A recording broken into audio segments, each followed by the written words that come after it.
नमस्ते everyone. So हामी चाहिँ आज द दमदार खेलाडीजबाट यहाँ हाम्रो टपिक बुलिङ एन्ड साइबर बुलिङको बारेमा भन्न आएका छौँ। अनि so let's introduce our self first time. म Yashasvi Kumar. Hello everyone, I am Nohi Mahajan. मेरो नाम चाहिँ Kaushal Lamichhane. Hello everyone, I am Nilisa Karsi. मेरो नाम Keshav Bopadwalo. Hello everyone, I am Yuna Tama. नमस्ते, मेरो नाम चाहिँ रिवास छेत्री। सो अब हाम्रो प्रब्लम चाहिँ बुलिङ र साइबर बुलिङ हो। बुलिङ भनेको चाहिँ अरूलाई हेर्नु, अरूलाई यत्तिकै नराम्रो केही भन्नु कि त्यस्तै त्यस्तै कुराहरू पर्छ। र साइबर बुलिङ भनेको चाहिँ अहिलेको यो आधुनिक युगमा हामीले सबैले सोसियल मिडिया त चलाउँछौँ नै, र त्यो सोसियल मिडिया वा सामाजिक सञ्जालमा गएर अरूलाई नराम्रो कुराहरू भन्ने, अरूलाई अब्युज गर्ने वा मेन्टली अब्युजसम्म गर्ने जस्ता कुराहरू हुन्छन्। सो अब चाहिँ हामी यसका बारेमा केही भन्न गइरहेको छौँ।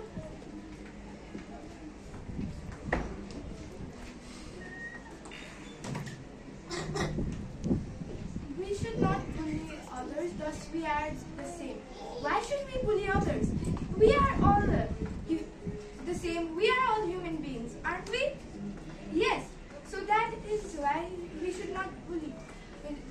We all might have some flaws, we might all have some problems. No one can be 100% perfect. They can be close, but they can't be 100%. So we should not bully others because of their flaws. Now I'd like to call my... Cyberbullying is illegal. We should stop it now. Oh, cyberbullying illegal छ। यदि cyber bully continue गर्यो भने मानिसहरूलाई दिमागमा पनि असर हुन्छ।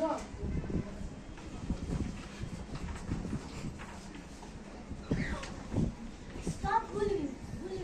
We want freedom. Everyone is tired of bullying. Bye गर्नु हुँदैन।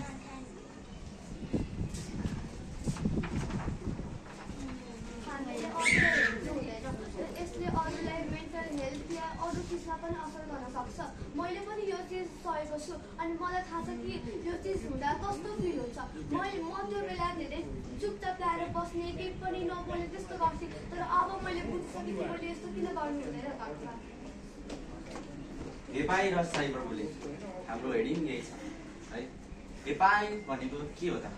कुनै पनि व्यक्तिले अर्को व्यक्तिलाई दिने मानसिक तनाव र शारीरिक तनाव हेपाई हो। हेपाई हामीले किन गर्नु हुँदैन? कुनै पनि व्यक्ति, ऊ पनि त व्यक्ति हो, उहाँ त शरीर छ, लाइफ सोर्स पनि होइन। अहिले जस्तै हामी यहाँ सबजना बसिरहेको छ, अहिले हामी एक अर्काबिच वाद विवाद गऱ्यौँ भने हाम्रो चाहिँ पनि हेपाई हुनसक्छ एक अर्का बिच होइन। त्यसैले हेपाई गर्नु हुँदैन।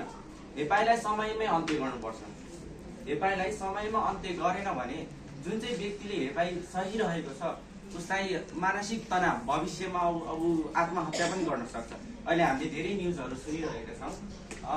जसलाई अब इन्डियामा पनि हाम्रो नेपालबाट गएका कतिजना महिलाहरू जुन चाहिँ पढिरहेका थिइन्, उहाँहरूले पनि त्यस्तै टिचरबाट, उहाँ इन्डियन त्यो मान्छेहरूबाट हेपाई सहेर उनीहरूले फ्यानमा झुन्डेर आत्महत्या गरेको न्युज मैले सुनिरहेको थिएँ है। अब हेपाई रोक्न के गर्न सकिन्छ त? हेपाई रोक्न सबैजनाले कसै व्यक्तिलाई हेपाई भइरहेको छ भने उसले आफू नडराइकन सबै सामु प्रस्तुत गर्नुपर्छ। साइबर बुलिङ, साइबर अपराध सोसियल मिडियाबाट गर्ने अपराध है। सामाजिक सञ्जाल हामी सबैले प्रयोग गरिरहेका हुन्छौँ। आजकलको समयमा सबैको हातमा फोन, मोबाइल त हुन्छ। त्यसमा भएका मोबाइल ब्याङ्किङ जस्ता विभिन्न प्रकारका एप, फोटो, भिडियोहरू त हामी सबैसँग होला सायद। त्यसैले हामीले अपरिचित व्यक्तिहरूलाई आफ्नो फोन, सामाजिक सञ्जालको पासवर्ड जस्ता विभिन्न खालका फोटो, भिडियोहरू दिनु हुँदैन। यसले गर्दा हामीलाई आफ्नो सेफ्टी प्राप्त हुन्छ। किनकि अब साइबर अपराध एक प्रकारको अपराध हो जुन चाहिँ हामीलाई अहिले हेपाई र साइबर बुलिङको विभिन्न दिएको छ। र यो फोटोमा नि हेर्न सकिन्छ। एकजना व्यक्तिले अर्को व्यक्तिलाई हेपिरहेको होइन, उसले चाहिँ हेल्प मी भनेको छ है, बचाऊ मलाई भनेको छ, उसले चाहिँ भनेको छ कसले तिमीलाई हेल्प गर्न सक्छ। Thank you.